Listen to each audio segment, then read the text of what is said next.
मी senior PI प्रकाश हैरे, Satpur police station समाज माध्यमावर ITI सिग्नलजवळ एका तरुणाने आत्महत्येचा प्रयत्न करत दुचाकी जाळल्याच्या बातम्या व्हायरल होत आहे.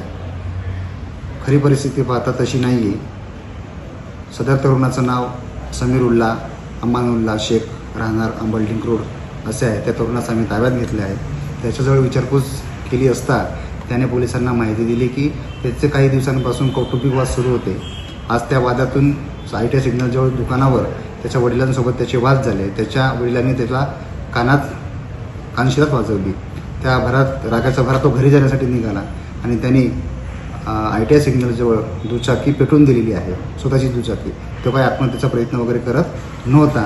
तरी त्याला आम्ही ताब्यात घेऊन पोलीस स्टेशनला आणलेले आहेत आणि त्याच्या विरोधात नागरिकांच्या जीवितास धोका उत्पन्न करणे, रहदारीस अडथळा निर्माण करणे या विविध कलमांमुळे सातपूर पोलीस स्टेशनला गुन्हा नोंद करीत आहेत. धन्यवाद.